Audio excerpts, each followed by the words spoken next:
Uno de los temas que más ha generado controversia en los últimos años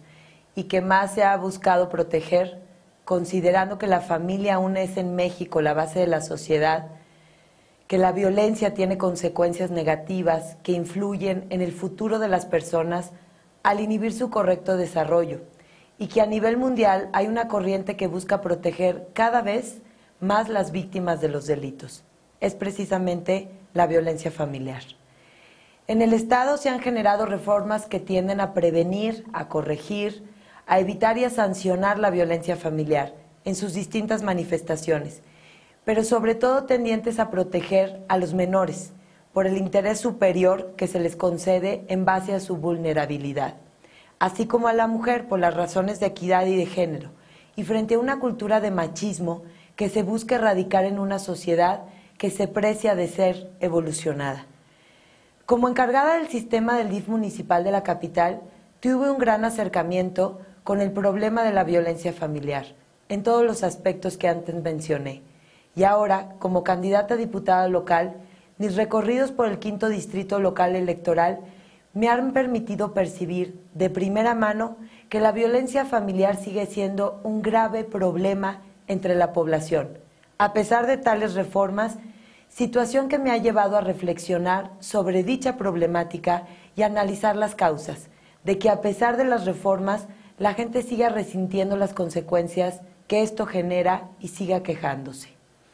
Es así como, derivado del análisis sociológico del problema y de un estudio de derecho, comparado de las legislaciones tanto civil y familiar como penal de otras entidades, puedo concluir que aún hay tareas que el Estado debe emprender a efecto de combatir con mayor fuerza en su objetivo de prevenir, corregir, evitar y sancionar la violencia familiar. En este orden de ideas, mi propuesta legislativa irá encaminada, en primer término, a definir de una manera más amplia lo que deben de entenderse por violencia familiar, en razón de que en esa definición se contienen los necesarios elementos para identificar y tratar de comprender todas las conductas de violencia dentro del seno familiar. De igual manera, propondré que dentro del ámbito familiar que forma parte del derecho civil, se obligue al agresor, primero, a reparar los daños y prejuicios que ocasione. Segundo, a separarse temporal o definitivamente del seno familiar para evitar mayores daños. Tercero, y en caso que sea el agresor el proveedor de alimentos, el aseguramiento de los mismos, sea de manera provisional o definitiva. Y cuarto, que se le aperciba para que se abstenga de dilapidar los bienes de familia que conformen su patrimonio.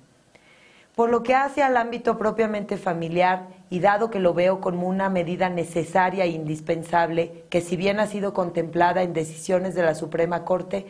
considero que debe incluirse en la legislación de la materia la posibilidad de que el juez de oficio o a petición de parte, incluso por el Ministerio Público, pueda decretar la limitación o la suspensión temporal y hasta pérdida de la patria potestad, tanto como medida preventiva como definitiva por sentencia. Finalmente, dentro del ámbito penal, también propondré que la violencia familiar deje de ser una conducta calificada de los delitos de lesiones y homicidio, para que sea por sí misma un delito, con posibilidades de ser grave bajo ciertas circunstancias que así lo ameriten, que pueda ser perseguido aún de oficio en el caso de menores, incapaces o personas de la tercera edad,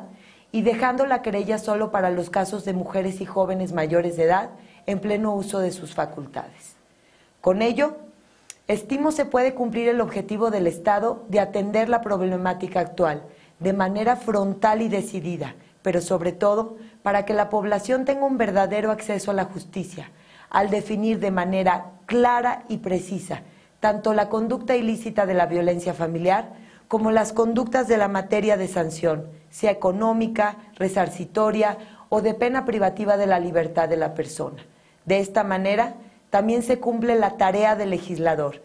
quien, al identificar una problemática determinada en un ámbito de especialización de la materia, para buscar crear las normas tendientes a solucionar el problema, ayuda a crear herramientas necesarias, tanto al Poder Ejecutivo como al Poder Judicial, para poder combatir de manera efectiva la violencia familiar, procurando una mejor vida y desarrollo a mujeres, niños y adultos mayores.